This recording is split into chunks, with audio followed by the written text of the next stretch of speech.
byo kuryamana cyane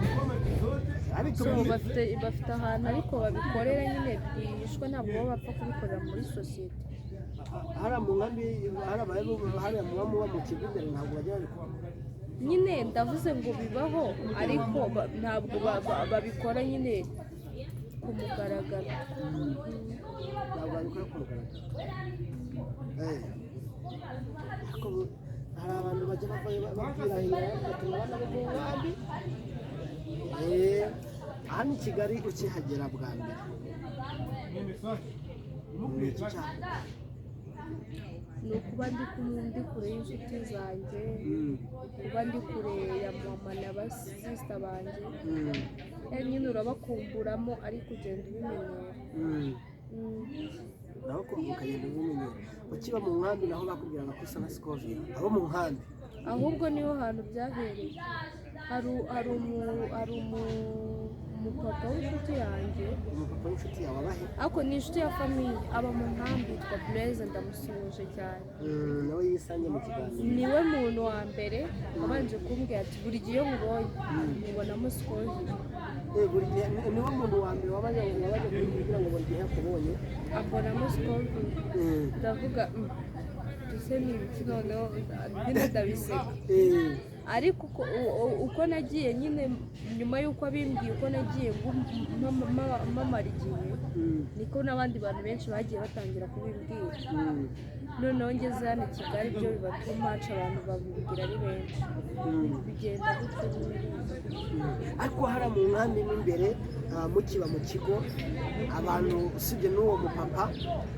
n'abandi mwavuga ati mwana tu hari igihe kanaka atari wamubyaye ahubwo akaba rwose kwamenya kuko nyine abantu baho bazi musaza wanjye bakabona dusa ntabwo ibyo byo babivugagaho ariko kuko abantu barabizi ko hari abantu basa ntacyo bapfana baravuga ati bano bantu barasa pe wagira ni mama we ariko just hasi ko nabo bamureba cyane cyane baramukurikira ni iki hari mu nkambi bakundira Scovia Scovia ni uko ikintu cya mbere amukunda ni uko ari umunyamakuru uvugisha ukuri ikindi ni umuntu uri seriye nyine arakunditse arakunzwe hano i Kigali ukihagera ubuzima bwawe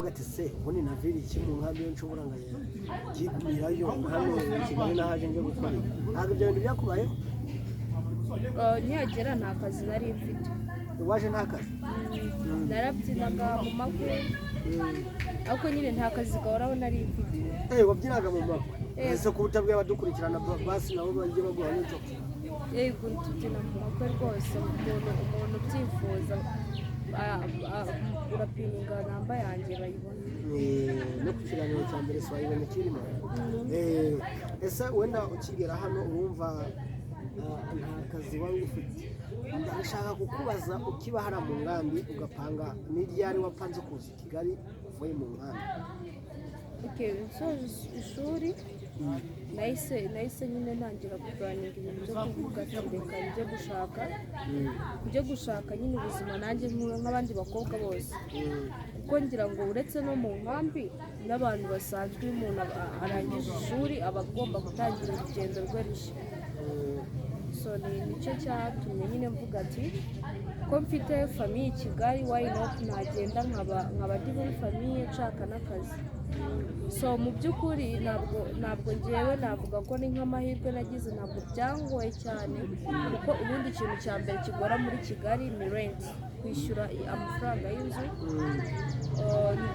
no kubona ibyo kurya ibyo ni byo bya mbere ngira ngo by'ingenzi biri mu bintu biri muri needs ibintu dukenera kugira tubeho kuri njye rero urumva kuri njye byari free kuko nari muri famiye rero ntabwo navuga ko byangoye cyane cyangoye ni amatransport kubaka izindi nshuti nshyashya nibyo byagiye bingoramo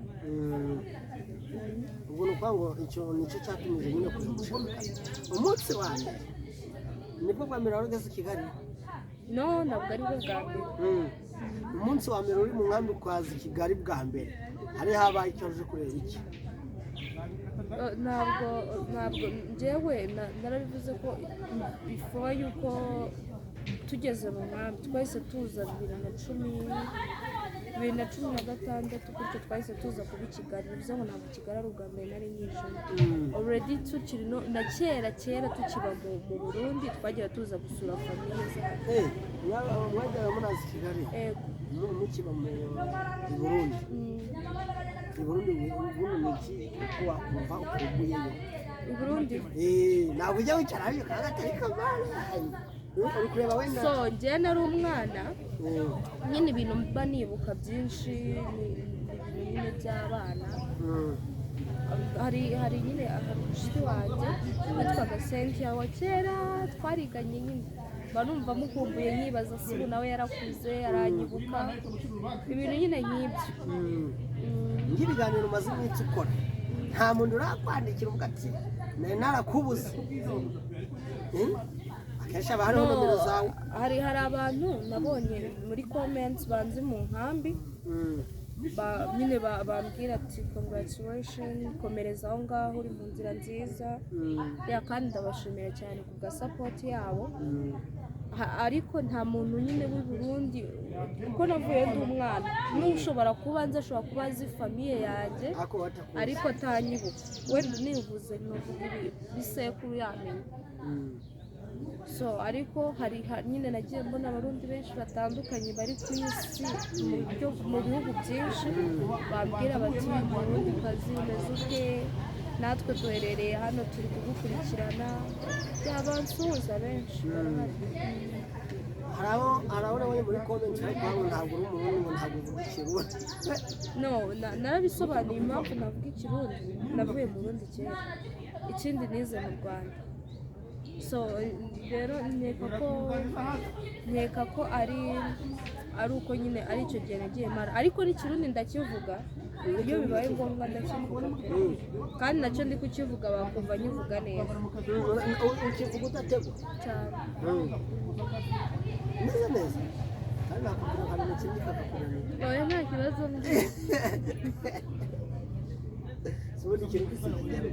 ikirundi ni nk'ikinyarwanda uretse ko dutandukanye nyine muri akisa y'ururimi ariko nyine ikirundi nicyo kuri 90% ni ikinyarwanda nka 70% ni ikinyarwanda none se wenda hari uri hano i Kigali hari mu mwami wumva uzasubira ryari cyangwa warakatiye oya already n'ubundi njya mu nkambi kubasura ko mfite yo famiye nkagenda nkagaruka nkamara 1 week cyangwa 2 weeks nkaza ntabwo rero urumva mu nkambi ni mu rugo ntabwo nanga kuba ngeraho ubu ngubu se wenda hano i Kigali hano i Kigali mu buzima bwa mu nshuti yawe izi saha n'ubu ntabwo urabona akazi izi saha dufite akazi dufite kampani ikora mu makwidekora ma events ma weddings nyine mu birori byose ushaka twakudekorera so wakorera akazi ka mbere ikindi nawe ubwiye ko ndi umukinnyi w'amafilme so ntabwo navuga ko mfite akazi urumva ufite akazi ese wenda hari uri kureba hano i Kigali rero hano i Kigali kubera ubukene cyangwa se kubera ibintu byagiye bihinduka abana b'abakobwa benshi bajya bahohoterwa benshi bajya bahura n'ibibazo byo gushukwa wowe ibyo bihe nta mugabo hano i Kigali uragufatanya n'umuhungu mu gihe runaka akaba ashobora akaguhara singapaka akugejeje mu cyo ashaka wenda urugero rwo kuryamana oya njyewe ntabwo burambaho si ukuvuga ngo ni uko ntahuye nabyo nagiye mpura nabyo ariko kuko ntekereza ko ngiye byinshi nabiciyemo byinshi nagiye mbicamo ubu rero right now ahantu ngeze biragoye kuba wapfa kumfatira biragoye kuba ese wenda hari uri kureba nyine abana b'abakobwa se ntasubize ko bijya bibaho cyane mfite n'ubuhamya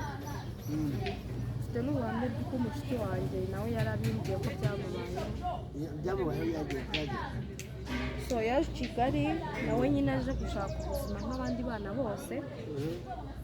ahageze nyine ahura n'umushuti we uri hano i Kigali, amubwira ati kankurangira akazi ko gukora mu kabari. Umukobwa arangije ajya mu kabari nyine ajya gukora, amaze gukora akora igihe gitoya atangira kujya agenda ahomba. So uwo mugabo aza nyine bakajya noneho hari ukuntu ngo mu kabari simbizi bambwiyeho inkuru ngo hari ukuntu ukora muri ubu seriveri bakajya bakugwiriza amafaranga bayakubira, ugasanga bakajya bakugwiriza amafaranga nyine ayo wahombye bakayakugwiriza. Nuko mbese ni ngo kukuguza ahubwo bakayakuba bakajya nyine bayongera.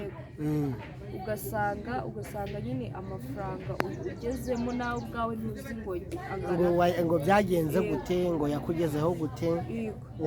So nyine arangije bose baramwegera amubwira ati rero dore ahantu tugeze amafaranga urimo ni menshi, shaka ubundi buryo twishyuramo. Umukobwa ati se ko umuryango wanjye uri mu nkambi nabibabwiye mukaba muzi ko nta kindi kintu mfite ndabigenza gute? Aravuga ati njyewe basi ndifuza kubakorera nta n'igiceri mu mpemba, nkazakora mpaka amafaranga yose nyamazemo. Baramubwira ati oya, amafaranga urimo ni menshi, ntabwo twavuga ngo uzadukorera twishyure, ahubwo dushaka ko nyine utwishyura cyangwa se tugashaka ubundi buryo.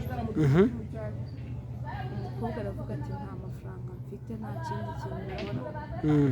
Noneho bose baramubwira ati ndaza kukwereka uburyo uri bunyishyuremo, amurangira ahantu bari buhurire. Umukobwa agerayo ngo yasanze nyine ari ahantu muri loji. Agezeyo umukobwa bose baramubwira ati rero uremera ko turyamana kugira ngo amafaranga yose ufiteho nyagukure? Umukobwa aravuga ati reka ntabwo bishoboka, sinakwiyangiza muri ubwo buryo. nyine nk'umukobwa arabanza yihagararaho. Bose aramubwira ati rero ngiye guhamagara polisi unyishyura amafaranga yanjye kuko ntabwo nafunga bizinesi cyangwa ufungwa. Umukobwa abitekerezaho, urega buriya naje gusanga gufata uko kugufa atari ukubaho umuntu yagufasha ngo murarwanya. Oya, umuntu afite uburyo bwinshi yagukoresha akagufata ku ngufu, mu buryo bw'iterabwoba, ni bwinshi, uburyo bwinshi, cyane cyane ku muntu ukurusha ubushobozi. So umukobwa byarangiye yemeye kuryamana n'uwo mugabo atari uko abishaka, ahubwo ari ukugira ngo aramuke.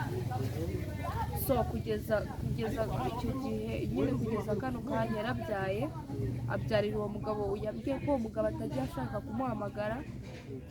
Byarangiye abyaye? Yego, umukobwa nyine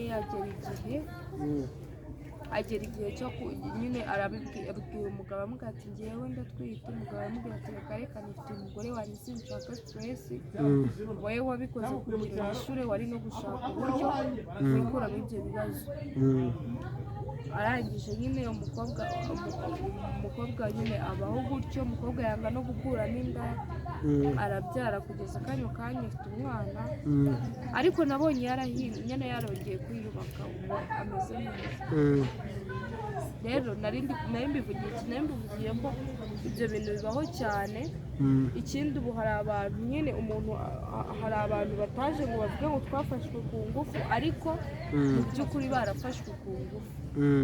So rero ntabwo ari gufatwa ku ngufu niba ko umuntu akoresha imbaraga ngo paka ngo murwane, gukoresha imbaraga agufiteho, cyangwa se nyine hari uburyo bwinshi bagufatamo ku ngufu. Yego, nicyo nabishatse kuvuga. Uwo mwana ni uko turi kuba umwana abaryamanye na shebuja, amaze kuryamana nawe amutera n'inda. Nta byarangiye se yanze kumufasha cyangwa aramufasha ariko ntamutunga kumufasha. Umwana nyine arahasohinga kugeza buno afite umwana, ariko nyine yariyubatse. Navuga ko ageze kuri urumva ni ibintu byiza cyane. Ahandi mu rundi ruhande ni bibi, ariko hamwe no gusenga bijya bikunda muri wowe ikintu kijya kigushimisha ni iki ikintu cya mbere kinshimisha icya mbere kinshimisha ni uko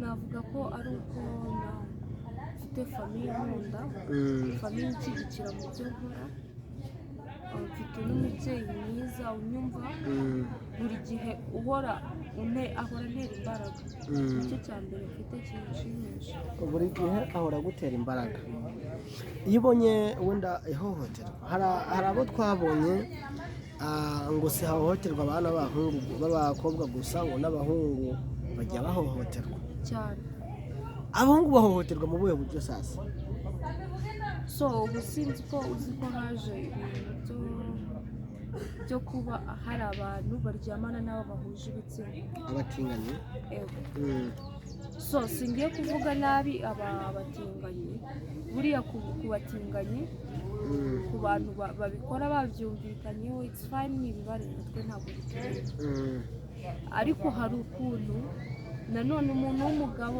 noneho ikintu ngiye kubwira bano basore bacu cyangwa se abakobwa ntabwo buriya ntuzabone wa muntu ngo ugire umukobwa ugire ngo niwe uzakurarura kuko uriya umuzi unamubona nyine umugendera kure cyangwa se mugahuza nyine ubishaka ubu hari abantu b'abapapa bafite ingo zikomeye mu Rwanda cyangwa hanze y'u Rwanda babagabo pe wa mugabo ushobora guhura nawe ukavuga ati n'umupapa n'umupapa ugezweho ufite ahazaza nibo bantu basigaye ari abatinganyi k'ubu ngubu ejo bundi mperutse kureba ikiganiro cy'umuhungu w'umusore wakoreye kwa Slimu avuga inkuru ye yarambabaje cyane yari arimo aravuga uburyo yabaga Kamonyi noneho niba nkeka ko yari afite ibintu by'impano yo kuririmba umugabo aramuhamagara amubwira ati ngiye kukubera manager ngo ufashe uzamurire impano urumva nk'umwana uba ugeze ku nzozi zawe arishima aravuga ati Imana urakoze bapanga umunsi wo guhura niba barahuriye i Kigali simbyibuka ntabwo nabikurikiranyeho neza ariko mbifiteho nyine akayinonsi so umwana bapanga umunsi aza i Kigali amaze kugera i Kigali umugabo agenda kumufata amujyana iwe ageze iwe asanga ngo hariyo abahungu babiri bambaye ubusa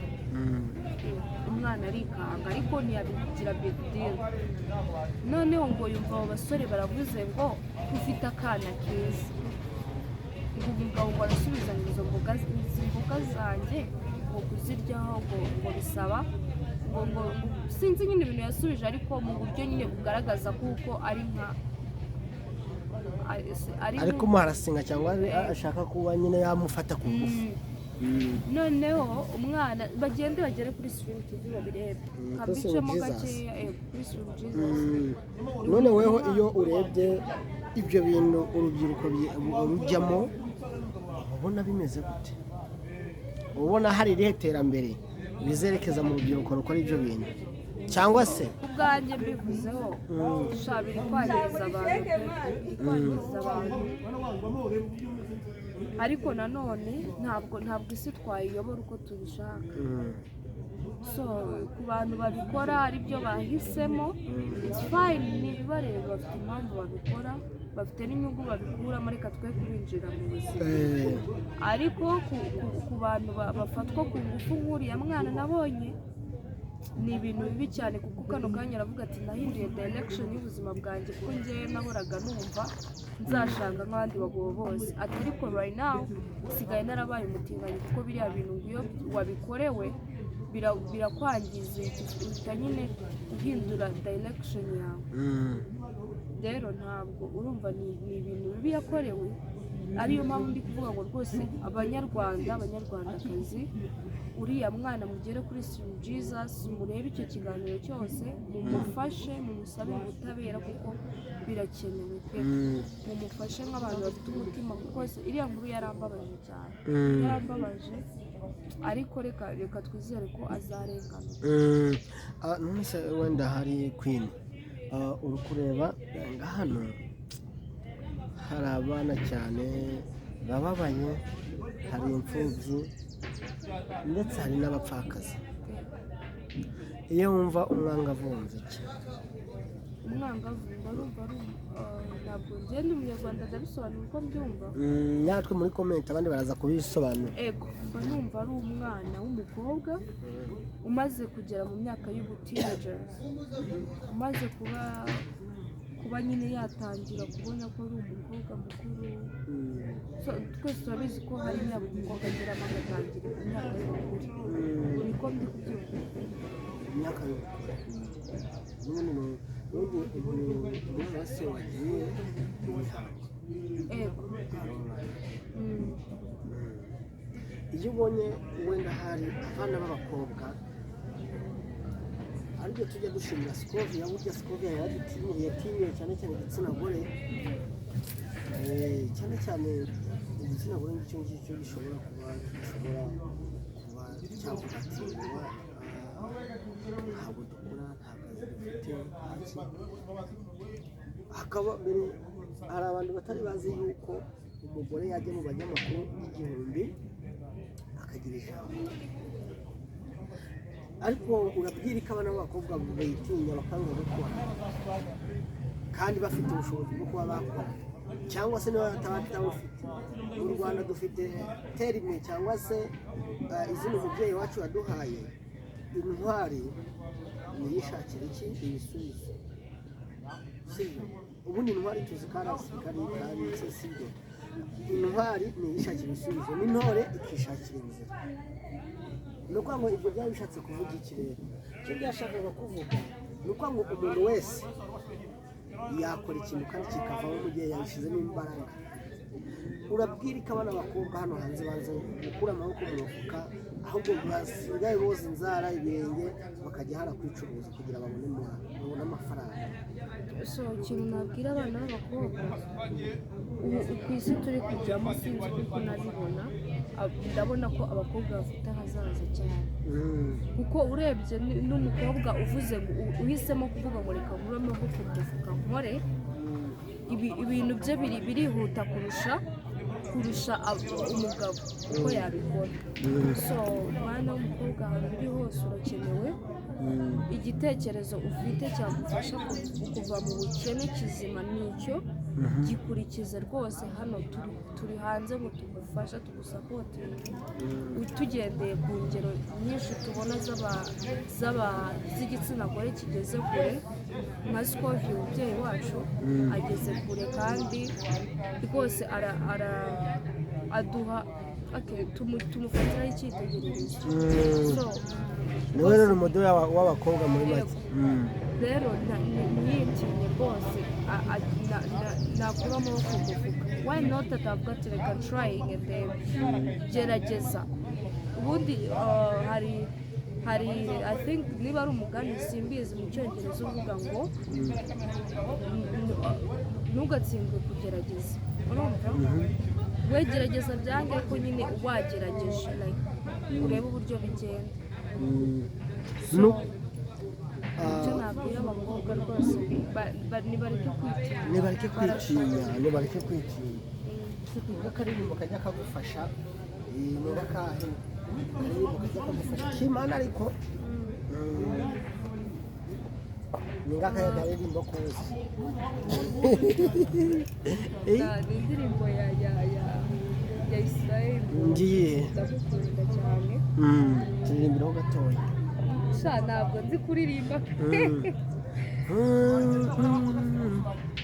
Ni Israel Mbonyi agira indirimbo nziza, kwanza indirimbo ze zose ndazikunda. Ikindi ndi umudivantiste, nkunda n'indirimbo z'abambasada, ndazikunda cyane. Nyine ni iyihe ndirimbo yese araducanganyije? Ni iyihe ndirimbo yese Mbonyi uzi kuririmba neza?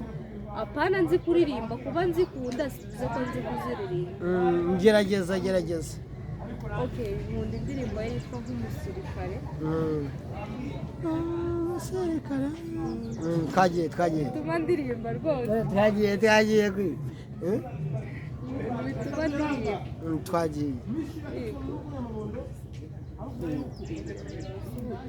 ndaherahera Imana kuririmba byaranyishe nareba ariko ndayikunda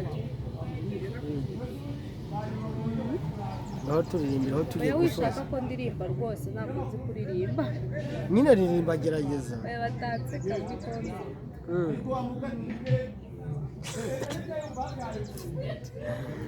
nawe uransetsa koko ngaho dusoza ikiganiro cyacu turagira ngo tukubaze ko wigeze gushakaho oya ntabwo ufite umukunzi nta mukunzi mfite igisobanuro cy'umukunzi ku muntu wawe ni ikihe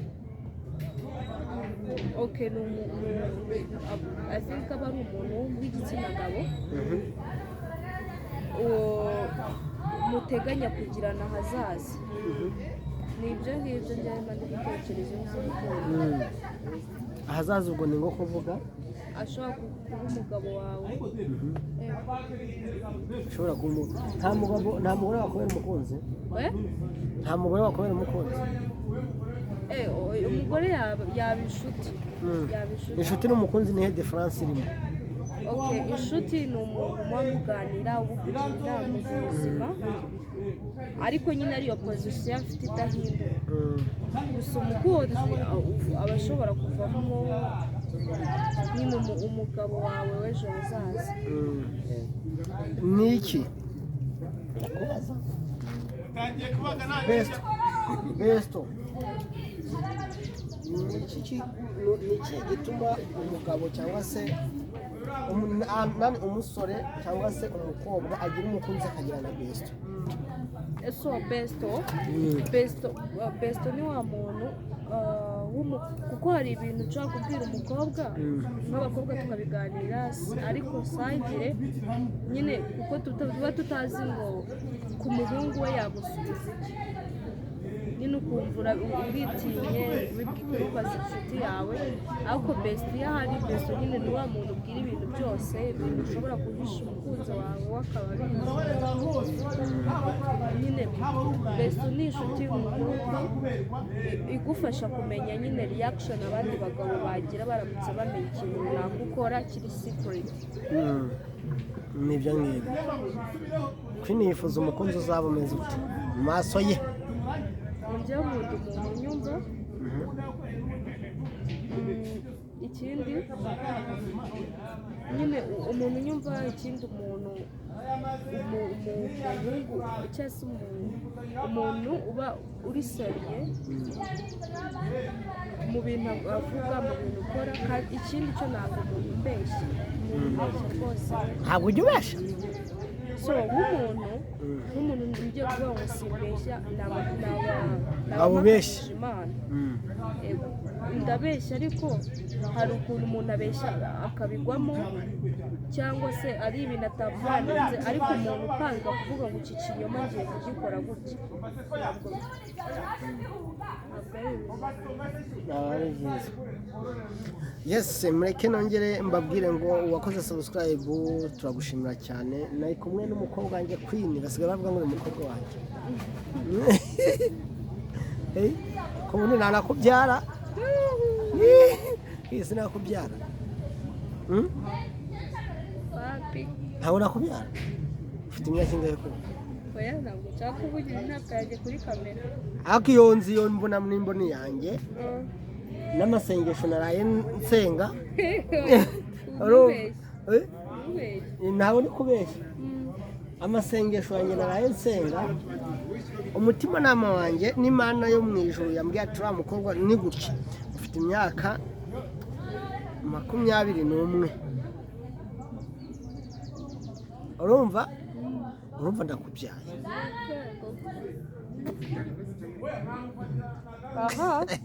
yesi reka mbabwire ngo mwakoze kubana natwe kandi mwakoze gukunda ibiganiro byacu ukanabisharinga kugira ngo tujye dukora tubana 5/5 kandi mbabwira ngo jaburesi amahoro y'Imana abane namwe aho muri hose cawu cawu kandi kiragusenya nafyo Yes, reka nongere ngusuhuze wowe udukurikirana kuri Kayitirisha amahoro y'Imana bane nawe aho waba uherereye hose. Uyu munsi twakiriye ubutumirwa, ndagira ngo rero abantu bose bakubona, ndagira ngo dutangire, urumva dusengera ikiganiro. tubahe Imana dusenge.